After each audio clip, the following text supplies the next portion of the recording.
Good evening, everyone. Thanks for joining us this evening. We are talking to three USA players, and the subject this evening is going to be winning the point of contact. Um, there is the chat box, as you'll notice, is locked. So if you have a question during the webinar, please go down to the Q&A box, type in your question, and we will work our way through them and try to get to everybody's question and hopefully answer everything. So with that said, we have Kayvon Williams, Steve Thomasine, and Ben Pinkelman, and we're going to start with Kayvon. So my name is Delyn Wirapa, and I'm a World Rugby educator, USA Rugby educator, and we're glad you join us. So Kayvon, I'm handing it off to you. Just quick intro. I'm Kayvon. Been with the team since the 7th team since about 2016. As you can see, I have like the 27 caps with the USA team. And I'm just happy to be here with you guys today. Hey everybody, my name's Stephen Thomasine. Most of you guys hopefully know who I am, but I've been with the team since 2013. Been playing with these guys for a long time now. 37 tournaments under my belt and hopefully many more. But I'm happy to be here and excited to share with you guys today. Yep, Ben Pinkelman here. Been with the team since 2016. Played club rugby with Kayvon back on the Denver Barbos. Really glad you guys could join us. We're really happy to be able to give back to the rugby community and just hope you guys can pick up some stuff from this, maybe some drills, some different skills, and just kind of see the game how we see the game in these small little contact spaces. So really hope you guys can get something out of this. And the agenda is just going to look like this. We're going to start on the attacking side of the ball with ball carrying principles. So winning the point of contact is the carrier, looking for the offload after. If you don't get the offload off, going to ground, getting good ball placement. Once you get placement, then we're looking at that support player, how he's going to make sure we secure the ball. After that, we're going to do a little question break, and then we're going to switch to the defensive side of the ball. And Steve will take us through tackle technique, all the different elements of that, and then I'll go through poaching and counter rucking to try to get us the ball back. So Kayvon's going to start us off here and just start off with ball carry. All right. Yep. So ball carry. So a lot of times when we think about what we want to do as an attack, you also like to kind of think as a defense, what would you do to try to stop it? And at that point, you kind of realize, like, if I can't stop it as a defense, then maybe it'll be an effective way to attack. So we kind of find the V when you're tackling. So when you're ball carrying, you don't want to expose the V. And if you don't expose the V, it makes you more stronger in the contact area, and it's better for you when you need to be able to fend, you need to drop a shoulder, drop an arm, or look for an offload after the contact area. Kayvon, can you just explain what the V is real quick? Can you explain the V? So the V basically is when you're running to make a tackle, that guy's outside foot is up, and you can place your foot in between his legs and drive through and make that tackle. And that's basically an exposed V. We try not to expose the V. So if you get your inside leg up, the V is not there for the defense to be able to make that dominant tackle. And I think that V, like closing the V, is something you'll see a lot of really good ball carriers do naturally. So it'll just kind of happen. But it's definitely something that also can be practiced.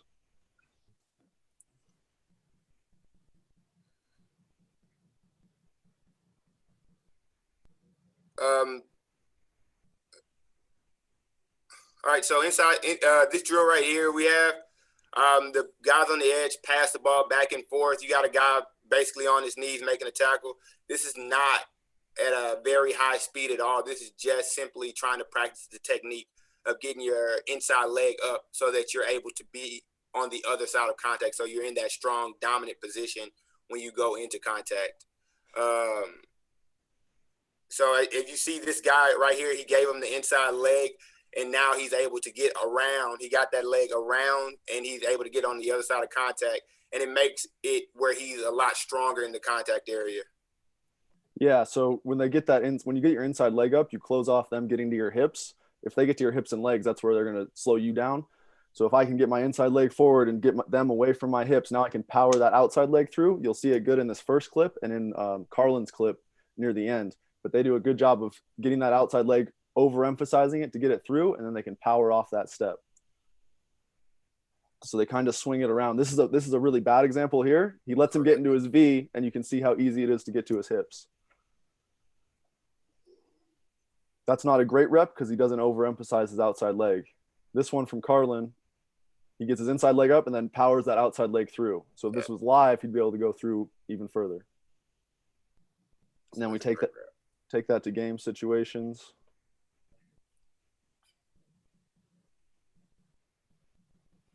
There's a lot of 15s clips in here too. I mean, it's an important technique no matter when you're carrying the ball.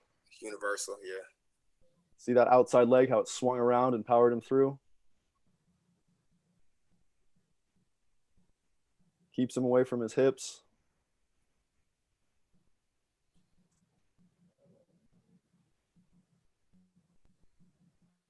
At that point of contact, the inside leg is always down. The inside leg down, let the outside leg power you through. And getting that outside leg down doesn't necessarily mean that you're going to break through the tackle, but what it does is it may give you that extra half second, that extra quarter of a second you need to get an offload away.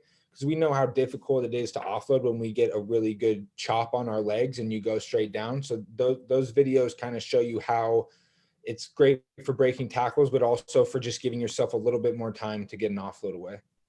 I think this is something we picked up literally watching Danny, because I think Danny Barrett does it almost every time he carries the ball. 100%. And it's definitely something he did before we even talked about it. And we started training.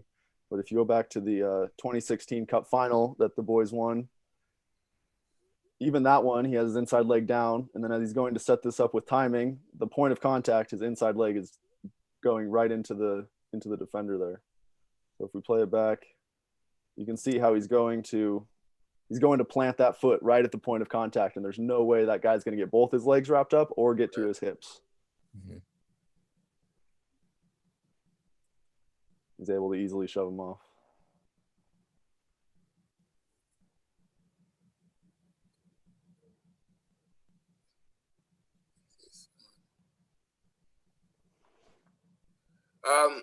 Yeah, so offloading. So I think that the point we just picked up about getting that inside leg up is really going to be beneficial to being able to offload, because once you are able to get on the other side of contact, once you're able to drive that leg through, you can see on the other side of contact, which means your hands are free, your hands and arms are free to be able to look on both sides. If possible, you want to get your shoulders free and your shoulders through. Keep your hands free, and you always want to be able to make eye contact at where you want to be able to pass the ball. When you get a little bit more experience, it's the voices you hear, the confidence in the voices. I'm pretty sure Pinky's really good at it. Steve is really good at it. They don't even really need to see you because they can hear where you're at. So those are a few of the key points in offloading. Hey, Kayvon, Yeah. we have a question. They're asking, Bill Atkins is asking, which line do you take initially? Inside shoulder, head up, or outside shoulder to lift inside leg? To lift the inside leg? Yeah. So he's just asking, which line do you take initially? Inside shoulder, head up, or outside shoulder? And you go. Can I take that one, Kayvon? Yeah. Go ahead.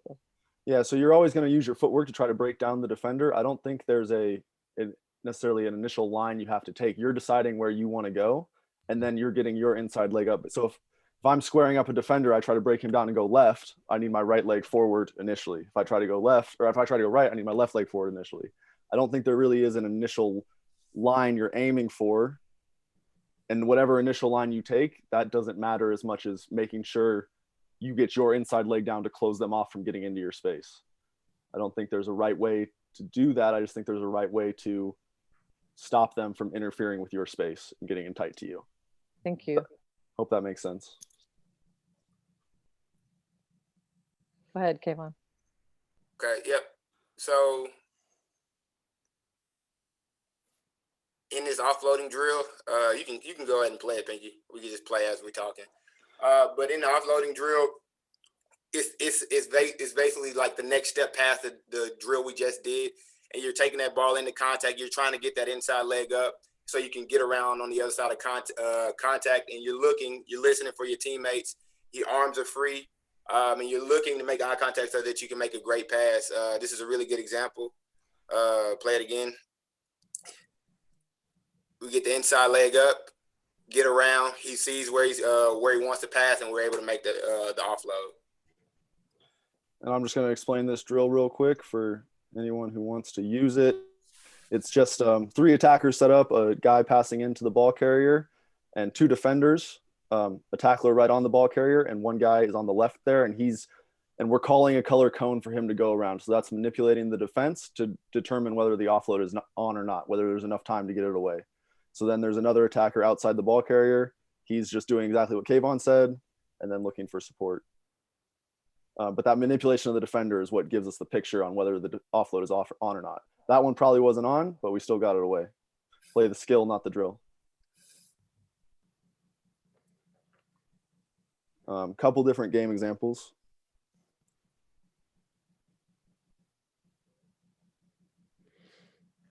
I mean, people make fun of how I run, but I think I do. Like, I get it, my shoulders through well here.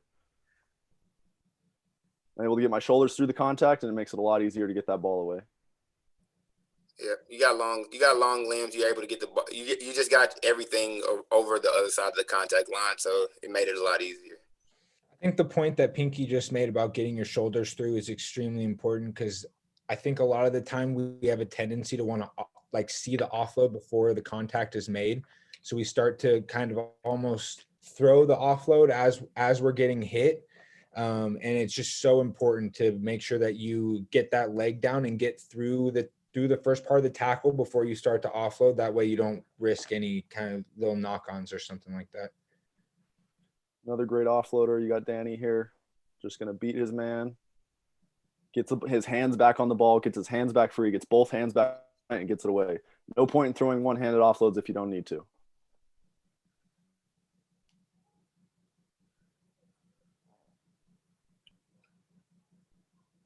Always winning that point of contact. Ball placement. So this is very important. I think it's important on all levels, but me especially, like me being a smaller guy playing on the circuit, I think it's extremely important because it gives me that extra second that I can win a battle with someone who's a lot bigger, sometimes stronger than I might be. And so when we call it scoring a try, you wait for the support. And so what we mean when you wait for the support is after you score the try, you have one movement to bring that ball backwards. And so you wait a second so that your support can get there.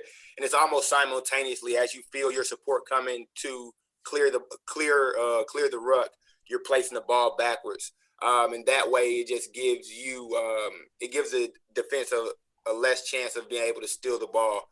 And it makes the gate a lot more narrow for the defense to have to come through when you score the try as well. Can either of you explain why we score the try?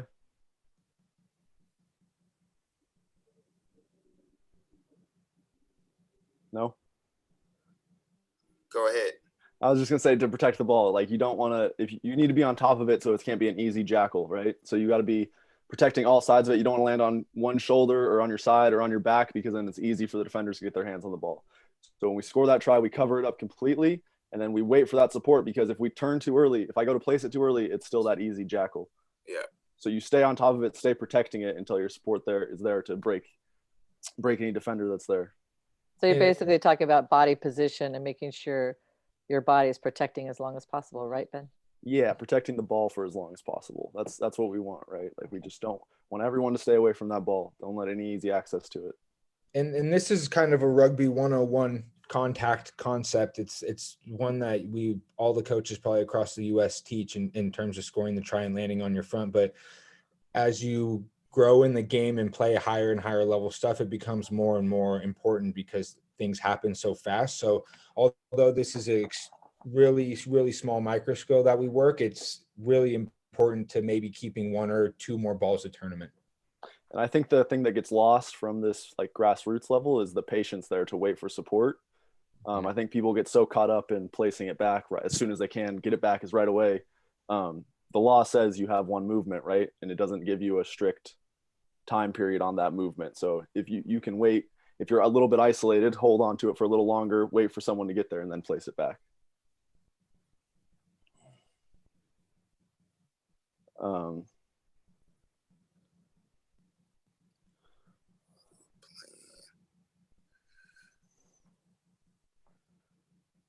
Yep.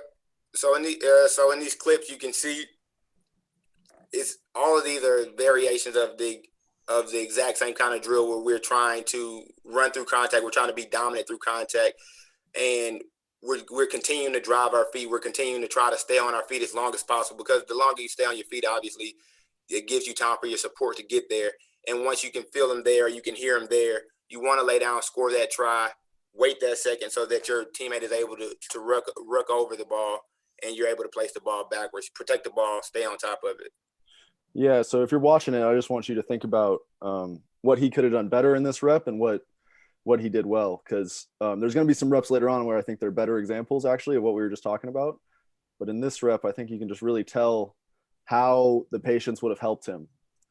So first off, his footwork sucks. Then he gets his leg drive going.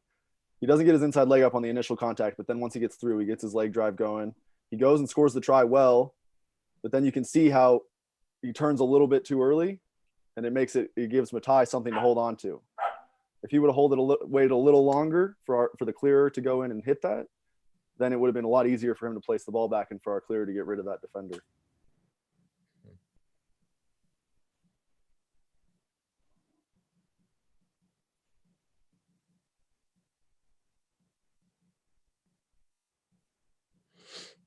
So you can see the leg drive again, and I think you can just watch as he feels the Ireland defender fall off of him. That's when he goes to place the ball back. When he feels that guy gets pushed off, there's the guy. Oh, shoot. Sorry.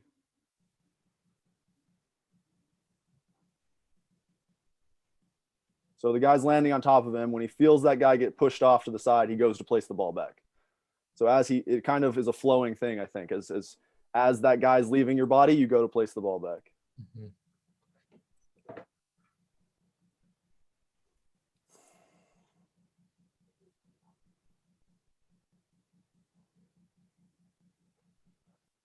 So we call this one our Dano Drill, and this is just going to be bringing everything together. It brings in clearing element too, but I just want us to really watch the ball carrier, watch footwork, watch different things they do to keep their hips away. You can see Steven, this first one, kind of drop his arm, which is a technique a lot of sevens guys use to keep people off their hips. Just drop an arm straight down. Don't let someone get close to you. There's like the last rep, they get their shoulders through, get the offload away, and they go to place, scoring the try.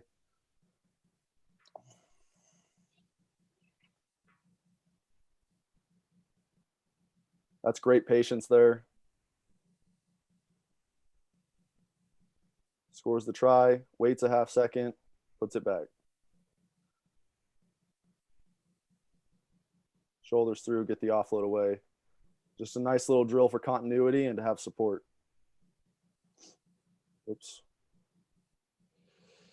And like I said before, and I think it's really important, this is like, we're talking super technical skills right here, but in a 15s game, this may keep, one or two more poaches from not happening, so turnovers to the other team.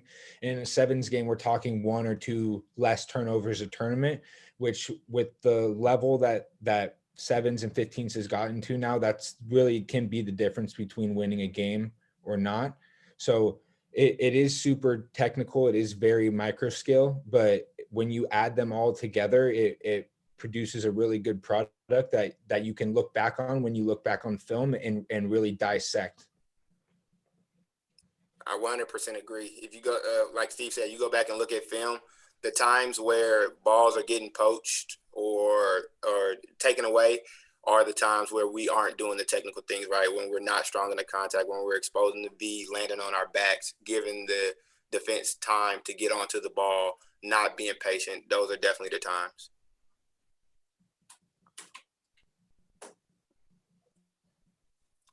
We got our first poll question, which I'm hoping Jamie will throw up. There we go.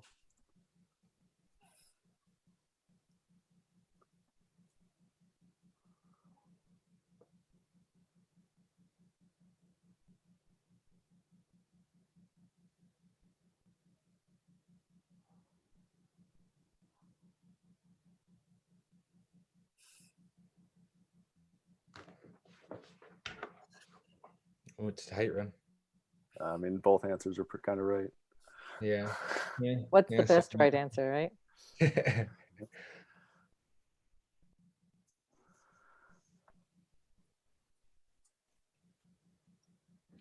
Because again, like Ben, like you said, it's one movement to place the ball, but it's the timing of that one movement, right? Yeah. So yeah, I'll talk through this. So yeah, I mean, both of those two answers are right. So the fact that you guys are picking those two, both of them are correct. We don't want to release the ball or make our turn back to present it before that support arrives, and you only have one movement. So taking your time to make that move is kind of the important part that we've been chatting on. Yep.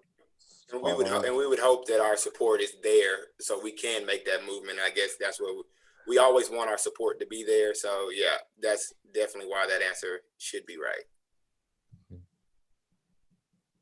Stop sharing. Share results? Sure. Stop sharing. Okay, go away. All right. Is it gone? Oh, I have to close on my screen. Okay.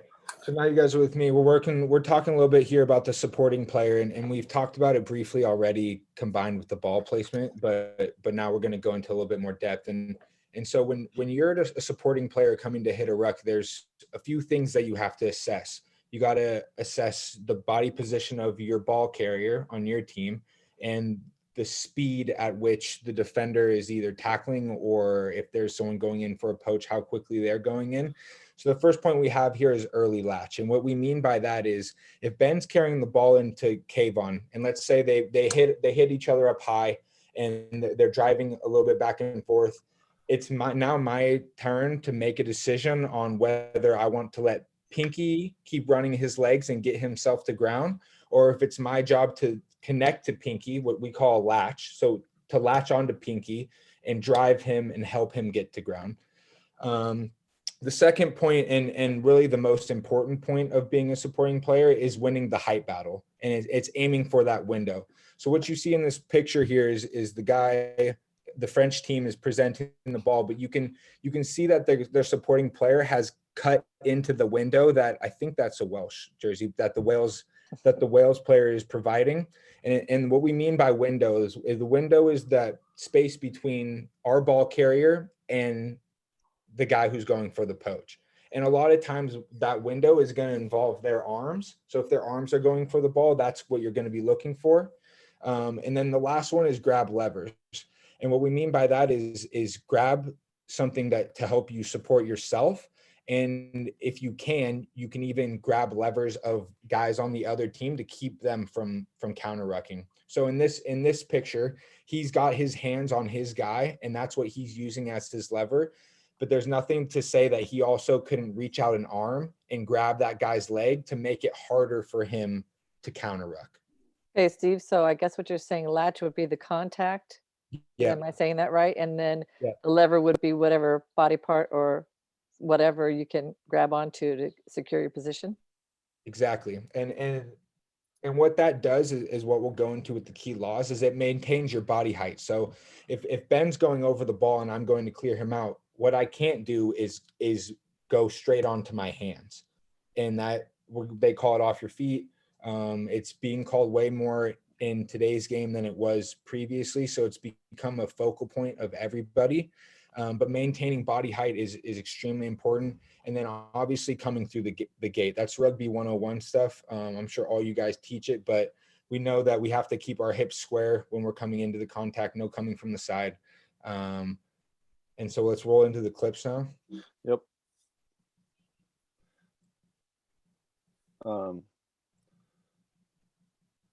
Just to precursor to this clip, I think is this blue pad we have. That's those arms that are coming out of it. That's what we want to treat as the window, right? So that's any space, anywhere we can hit those arms, try to break that glass, break the window. That's what we're going to try to aim for with our shoulder. So in this drill, I'll kind of explain it quickly. We have a ball carrier on his knees and a support player right behind him. Now this support player can start on their feet. They can start on their stomach. They can start on their back. You can change it up to make it a little bit more difficult.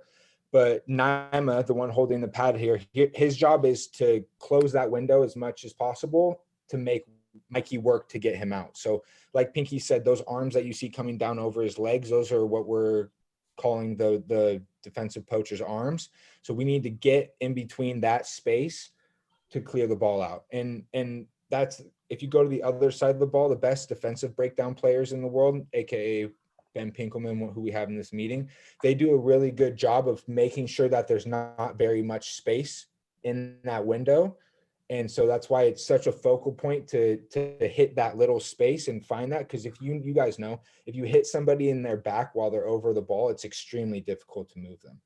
Yeah. So I just think hold the clip a couple times. Yep. And so you can see here, this is Mikey Teo, 15s player, 7s player, but he does a really good job of getting into that space where the arms would be. And although he's left his feet slightly at the beginning, after the contact, he's able to regroup and get them back underneath him. I think that's a really important part there, right? Like we have to maintain our body weight, but when you go to hit something and you hit it hard on someone who's poaching, you're going to have to kind of leave your feet. So you get this triple extension. When he makes contact, he pops his hips through, pops his ankles, almost like a power lift. He tries to do that little pop forward and then regather himself and get his feet back underneath him. I think what Steve was talking about there, though, with the breaking the window and how defensive players are going to close that window. That's kind of what Kayvon was saying in the beginning with the V, is it's always good to look at your game from the opposite perspective. Because when we get into tackling, we're going to talk about a lot of footwork getting into the V. It's the most important thing. When I get into defensive breakdown stuff, I'm going to talk about closing the window. I think that's the most important thing. So always look at your game from the other side of the ball. What are you trying to do on this side? I need to do the opposite on the other side. Go to the next one, Pinky. Yep. You want to do the game clips? Yep. So these are just a couple game clips of good examples of it.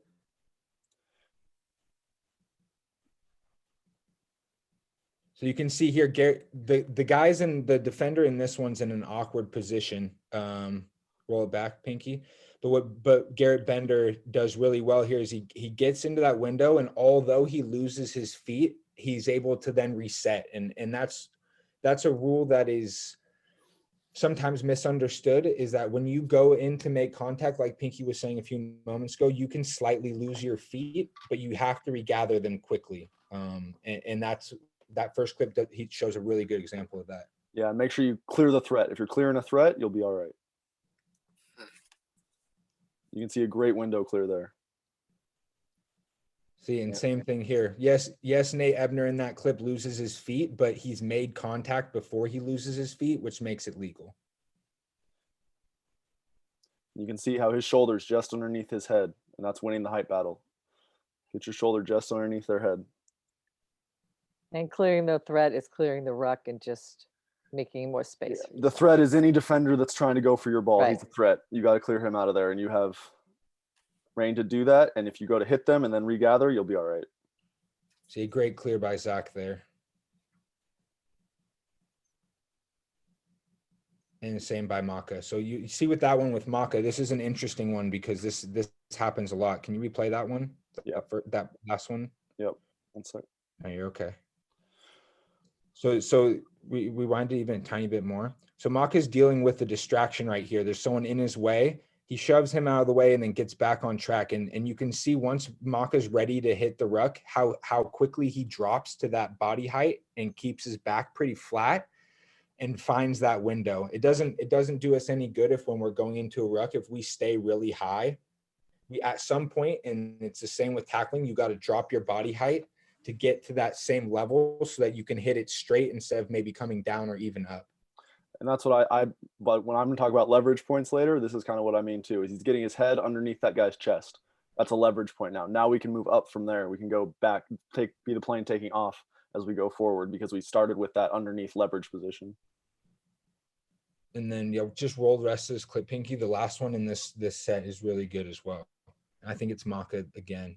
Yep. Or Falau here. Wow. So now you like that one, you can see like the power that Flau's putting into that clear. Yes, he's losing his feet at the very beginning of the contact, but he's making contact before he fully loses his feet. Now you can see that he's lost his feet, but now he's reset. So it's important to really launch and bring power into that hit, as long as you're not going straight down over the top of the ruck and closing that space off.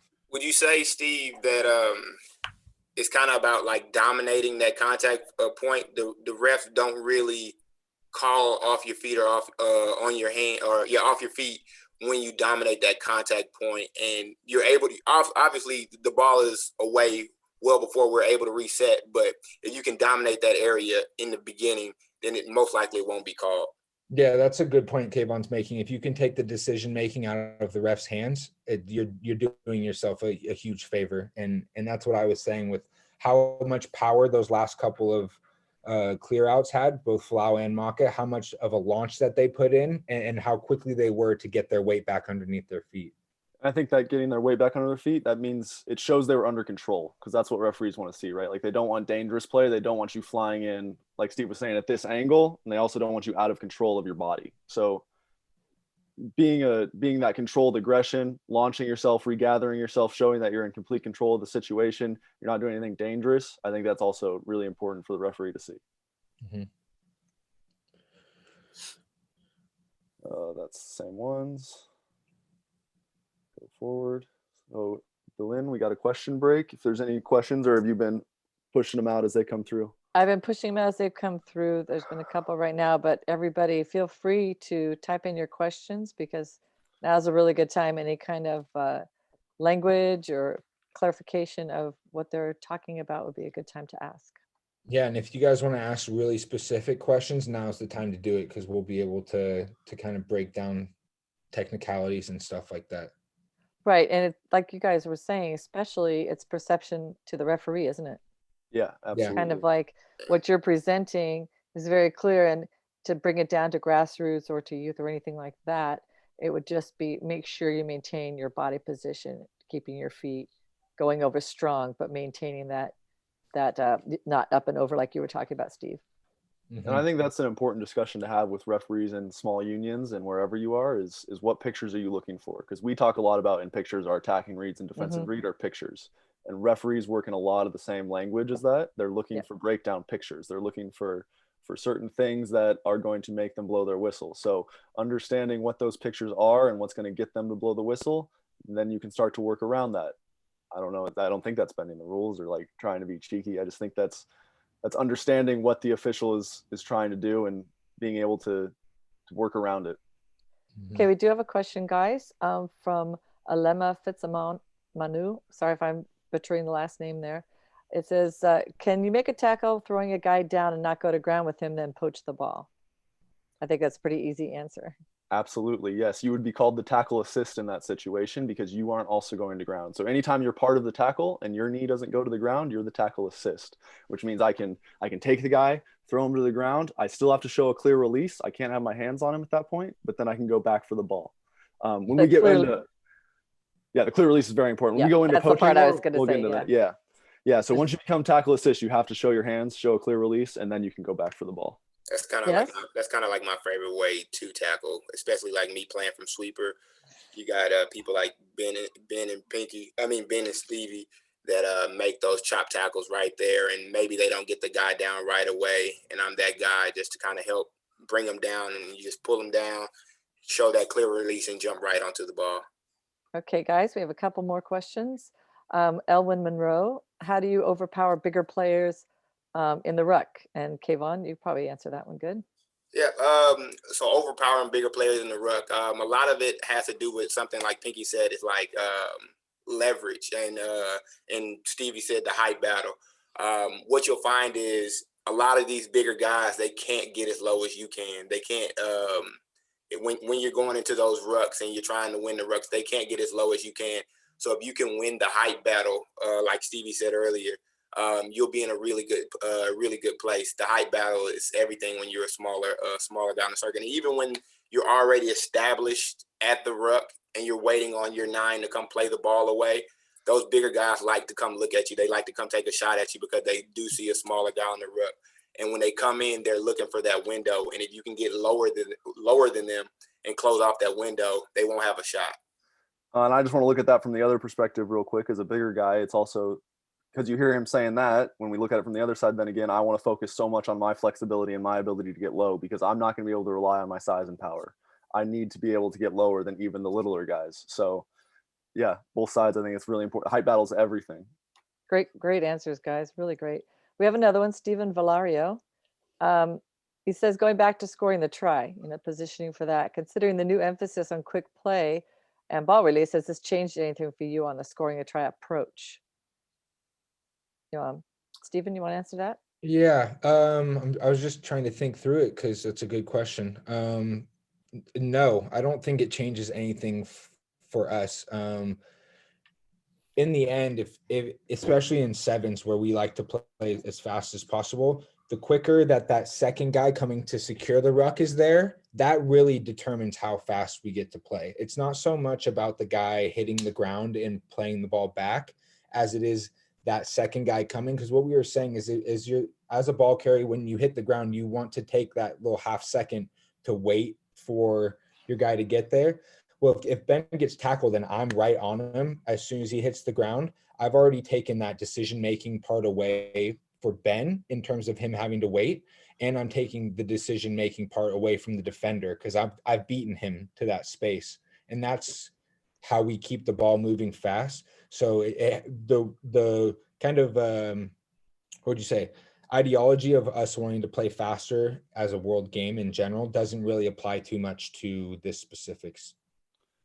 And I'll just throw another thing in there too. I am a big proponent of scoring the try, but it's also mostly when you win the contact point and when you're getting go forward. I think if I'm getting driven backwards or if I'm stagnant with a guy and we're just kind of holding each other up, scoring the try becomes way less important. I can now just, if my support's already right there with me, right on me, and I'm not going anywhere, I can just place it back between his legs and we can play fast again. Try to get that fast ball back. So yeah, that's a really good point to make. Different ways to do it. I'm not a proponent of score the try 100% of the time. I think there's situational moments in how you should place the ball, and you need to be just have rugby awareness to know what to do. Right, you should be married to one tactic, right, Kayvon? Yeah, I mean, I just think scoring a try comes a lot more when it's like a very clean chop tackle or a clean, like straight down the ground kind of tackle. It's not so much as, like Pinky said, when you're being held up a little bit and you can go back and place the ball. It's more so when you kind of got it, when you get chopped down the ground pretty quick. Mm-hmm. All right, we ready to get going, Dylan? You're on mute.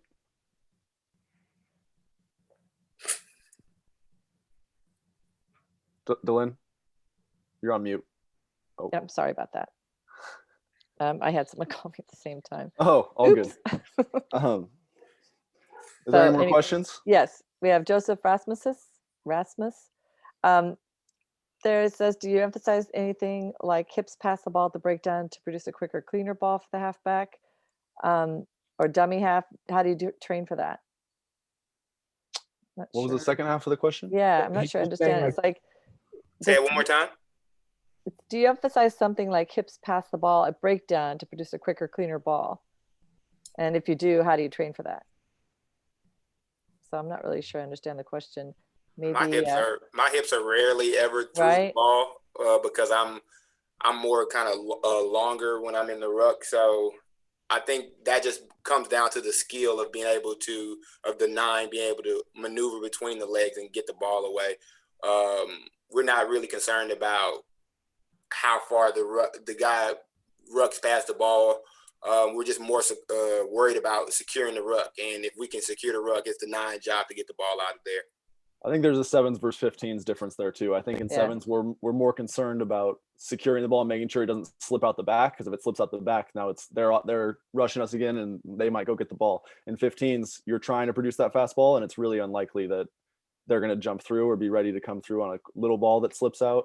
So you can go clear that out and you'll probably have another guy there to secure it again if it does come out. So, but in sevens you only have the one guy. So I think there is a difference there. But in 15s, definitely, we always work on clear past the ball, get your hips through, and make sure we can get it as fast as possible. But in sevens, that's not really our focus. Right. Okay, guys, let's go on with the presentation. I'll get to a couple more at the end. How's that? Sounds great. We got to speed it up a little bit, Stevie. Yeah. Yeah, you're right. So now we're going to switch sides of the ball, and there's a lot of key points on there, but I'll break it down to a couple. The first one is in the tracking portion of the tackle. So when you're going to make the tackle, you got to keep your shoulders square. If you turn your shoulders, it makes an easy read for the ball carrier to cut back on your inside, and then we're no longer in a position to make a dominant tackle.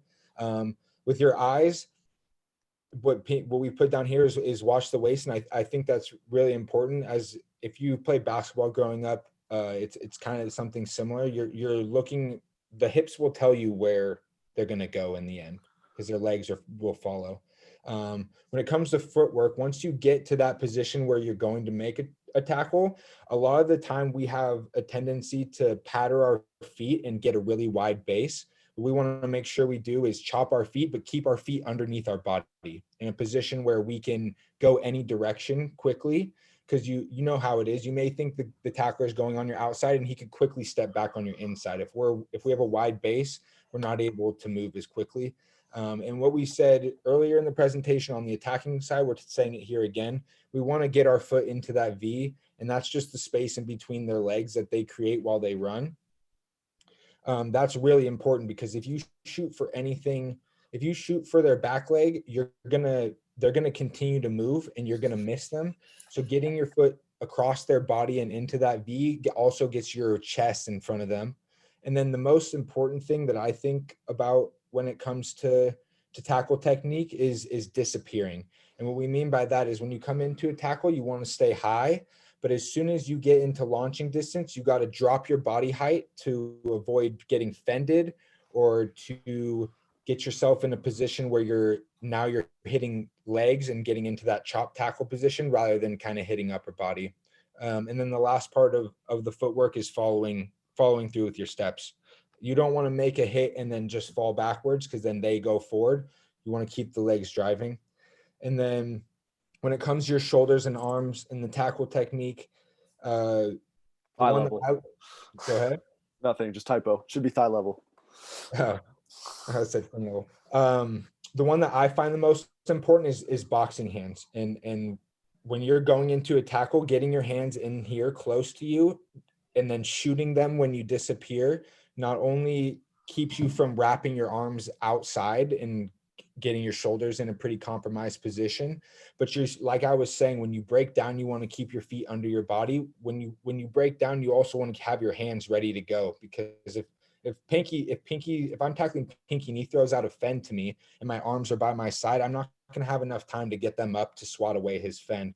So we got to be ready with our hands in front of us, ready to battle anything coming from them. And then the last thing is the ring of steel. Is once you make that hit, is wrapping the arms and squeezing. And whether you get one leg or two legs, if you get one leg, the tighter you squeeze, the more likely you'll be able to hang on. If someone has to come help you finish it, then that's the way it goes. Not every tackle is perfect, but how tight you can get the ring of steel and grip them there. So roll on to the clips here. That'll be good too for a safety issue too, wouldn't it, Steve? Yeah. I mean, we're trying to protect ourselves. And in the end, when you're tackling somebody, it's all of us rugby players know it's not the most fun thing in the world to throw in a big hit, but we got to keep ourselves as safe as possible. So this is a drill that we do, and we have that rope. We pull that rope tight, and the idea is that's the height that we're trying to get under, and that's the height that their legs will be at. So what we'll see is they'll run forward, stay tall, and then as soon as they're in distance to make the hit, they drop underneath, disappear, and then explode through the tackle. And that's something you'll see a lot is especially young players, they'll disappear too early, and that just makes it so easy to step you. If you drop down low too before you need to, it's easy to get away from you. So it's just wait till that moment and then drop through and go make your hit. And that so make sure those feet. Really good examples of Danny here doing it, but he stays high. As soon as he's ready to make that hit, he disappears quickly, avoiding fence, and gets into that good position. And I want you to watch his second step. So you're going to see his foot goes in the V really well. Now watch his right leg, his right step, because that's this follow through step, right? He gets it back on the ground again as he's able to push through that tackle. Okay, Steve, could you explain the disappear a little bit? Yeah, so essentially the disappear, and I would stand up and show you, but So what Danny's, you see Danny, he's running straight here, and he's high. His body height is high. As soon as he feels that he's in the distance that he can make the tackle, he's dropping his body height, and we call it disappearing, but you're changing the body height level for the attacker. So if someone's going to fend you, you're no longer where they thought you were going to be. And so it makes them have to readjust, but you're already at that point, it's so quick that you're already underneath and through their fend and into their body. And you'll see it in this drill too. Kayvon, it kind of ties back to you with the smaller, larger ratio, right? That 100%, that definitely gives you a lot more leverage. You don't want to go in there trying to tackle those big guys high, those fins come in, or even when they try to step into you and boom you. Lower man normally always wins, so you want to get low, and disappearing at the last second always surprises them. So in this drill, you'll see me, I'm leaning here, so I'm a little bit off balance. If he was to let me go, I didn't move, I would fall forward. And so as soon as he starts to move, it's my job to get my feet back under my body, and this is where that disappear comes in. So I'm getting my feet back under my body into a athletic position, and then I'm dropping my body height to get underneath that fend. So in this one's a really good drill because it's very low physicality. You don't have to have a big run up and making big hits. This is all about how quickly you can regain your feet and then get your feet moving in that direction that you want to go.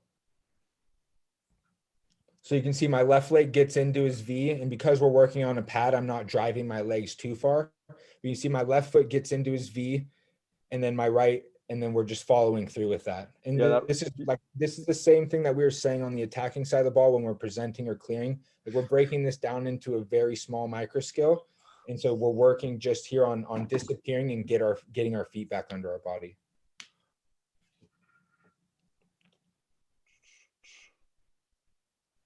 And so now we're going through a couple game clips here. Yeah, and I just want to watch Martin's footwork here. It's not a low chop tackle, but his footwork is really good. His tracking, he's watching the guy the whole time. You'll see it a lot better on this replay. You'll be able to see his footwork.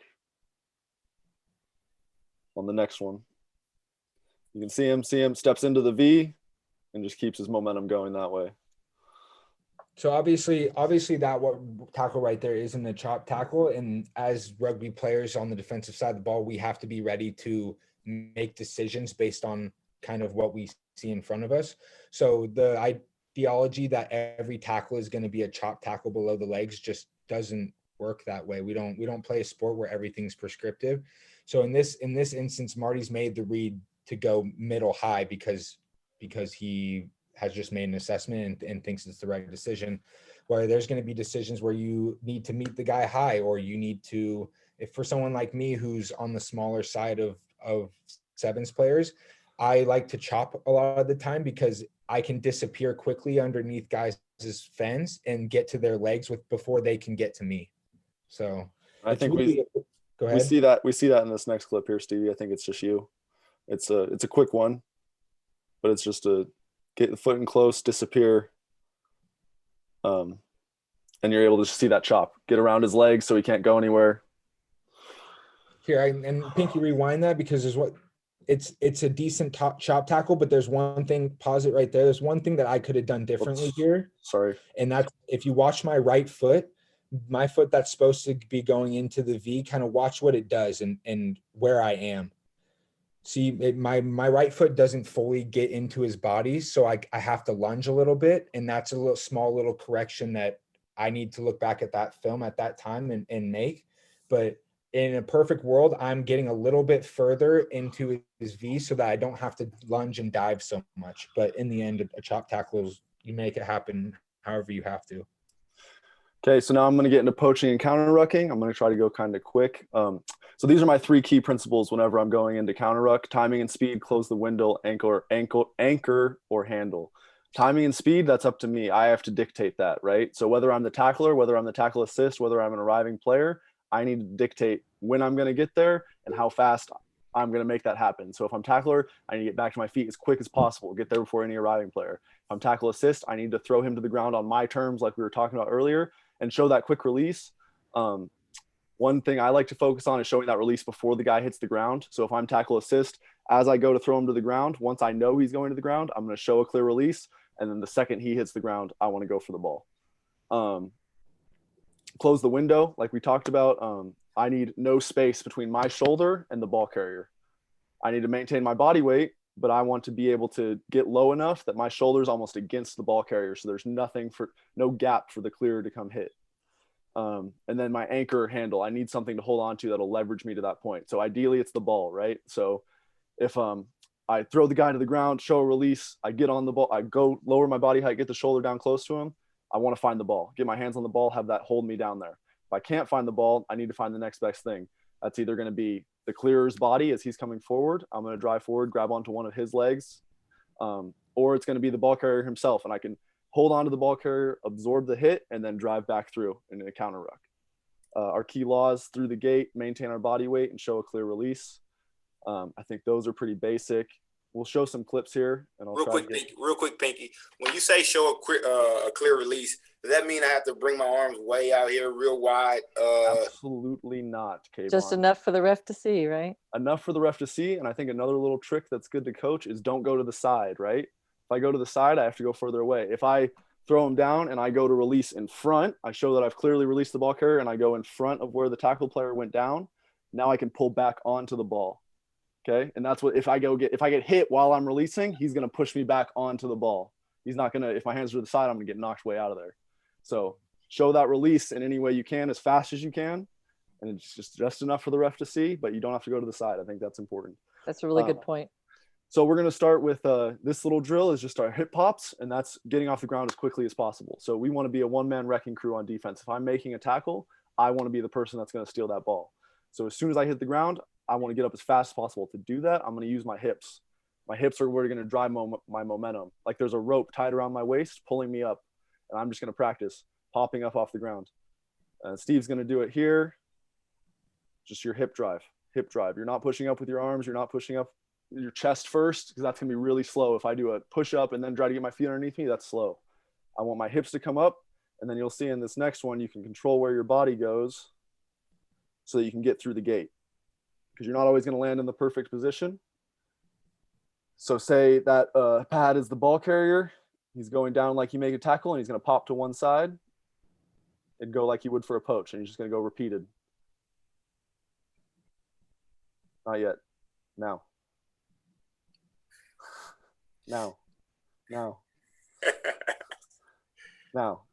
So yeah, just popping up through the gate. Can you see how low his shoulders are staying?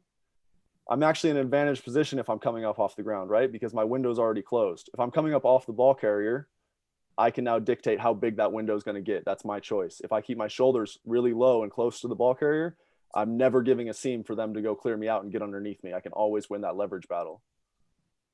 So it actually gives me an advantage to land on top of him and then go through him.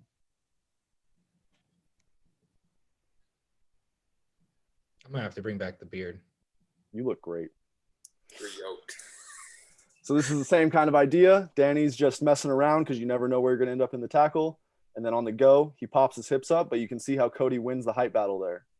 Danny lets his seam get too big. So as he goes to pop up, see how big that seam is already? He's let his back get flat. He's almost at a 90-degree angle there. You want to stay more hinged than that. You want to keep your shoulders much lower than that. Cody's able to get in through and break his arms.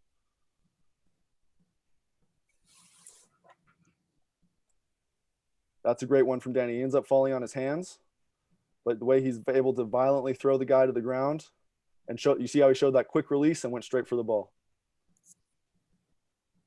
Dictate the timing. This is a bad example from Kayvon. Just ignore that one. It's the tackle. Good work from Carlin here. He controls the timing. He was releasing as the guy was falling to the ground. He was releasing forward in front of the ball. When the contact came, it hit him back onto the ball.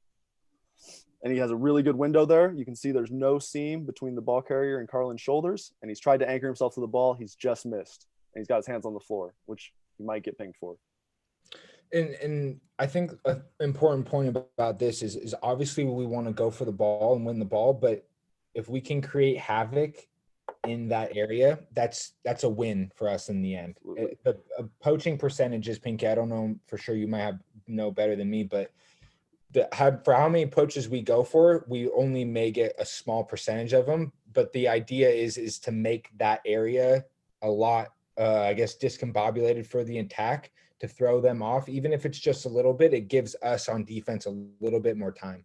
Yeah, exactly. And so even you'll see in these clips now, we're going to counter ruck, and you'll see those first two principles are exactly the same. We still want to control the timing. We still want to be there first, and we still want to close that window as well as we can, or at least win the window. If we miss our anchor, though, that's that third step, right? If we miss the ball, now we have to go through. We have to create as much havoc as possible, like Steve's saying, and just drive, go get underneath them and drive through. So you'll see in these clips, I go to close the window. I didn't get on the ball fast enough, so I'm just going to start driving my feet. But I have that leverage battle. I have the height battle won. Maddie's able to do it here. Littler guy, keeps his window closed, gets underneath his shoulders, and is able to drive his feet through and pop his hips up. Harry, another lightweight guy, wins the height battle, drives his feet. As soon as you know you aren't able to get on that ball, it's about going through, creating absolute havoc. Mm-hmm. It's a great tackle from Steve, dominant tackle. And see, that's the situation I was talking about, where if you're the tackler, you're actually in an advantageous position because there's no seam there, right? Now Steve can dictate the body height from where he wants to go. It's really hard for this Australia clearer to get underneath him. He's able to get underneath and just keep driving his feet through.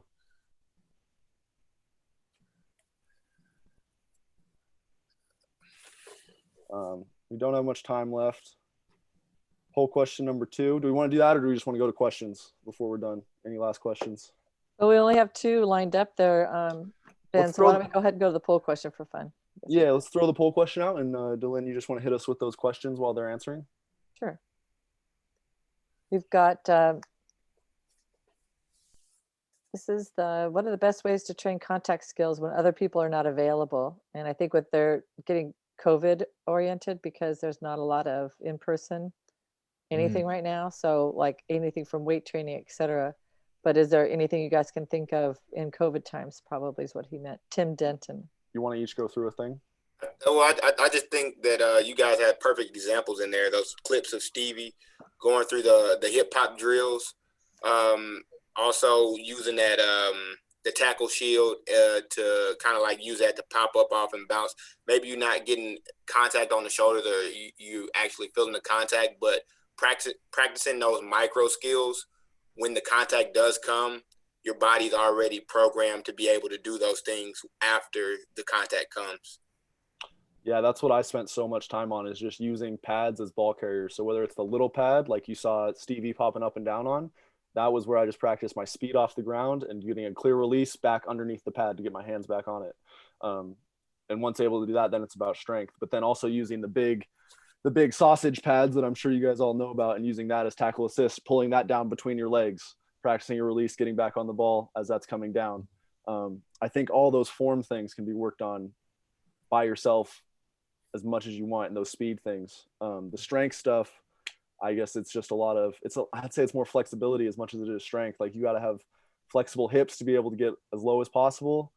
And probably I'd go like power cleans, and I don't know, Steve, what would you go? Power cleans and like. Yeah, I mean, those explosive movements where you're getting what Pinky said earlier, that triple extension where when you making contact, you want to be fully extended, exerting all your power. So, I mean, everything from squats to power cleans to even shoulder press and military press, like it all, in the end, it all works together. I mean, your whole body is one. When you launch into those tackles, or you're launching to clear somebody out, everything from your shoulders down to your feet are working. So, and then I think just a little one to throw in there with what you guys are saying with the COVID stuff is you can work ball press too. And that one's pretty easy. And yes, it can get repetitive, and yes, it can be kind of boring at times. We were doing sessions last season in the middle of the season where we were doing ball presentation for 25 minutes as like a conditioning aspect to it. But it's obviously tougher to make logical decisions the more tired you get. So that's something that you can work on as well, is during this COVID stuff, if you don't have the access to training as a full team, is doing your fitness and then working some of those little skills like Pinky was talking about, like getting off the ground, getting in a strong poaching position, working those hip pops. Because it's easy to do all this stuff when you're fresh. It obviously becomes much more difficult the more tired you get. So you can train that as well in a time like this when we're not able to be together as much. Yeah, all those little tackling stuff, little ball, doing the inside leg up against a pad and just putting your shoulder down into a pad, going and tackling a pad. I think you can do all that little stuff and just make it the fine details, get it right before you go against an actual person. I think that's beneficial, COVID or not. The poll question: when can an arriving defender not involved in the tackle go to poach the ball? You guys got it right, majority, but it's not once they show a clear release, because if you're the arriving defender not involved with the tackle, you don't have to show a release. So if that player's knee hits the ground before I touched him, I'm not involved in the tackle, I can go straight for the ball. So as soon as the attacker's knee hits the ground, if I haven't touched him, I can go to steal the ball. I've gotten a couple steals where a guy's just landed on his knee, and it seems like it's definitely not allowed to be taken, but it is. So yeah, that was kind of a trick question. Good job, those of you got it right.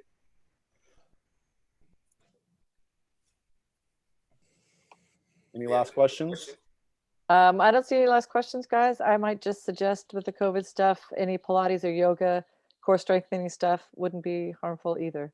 So that would be my 2 cents. I know you guys probably do mixed in with other exercises and other drills, but if you're limited in that respect, then maybe individual skills that way, just, self-strengthening, the core strengthening.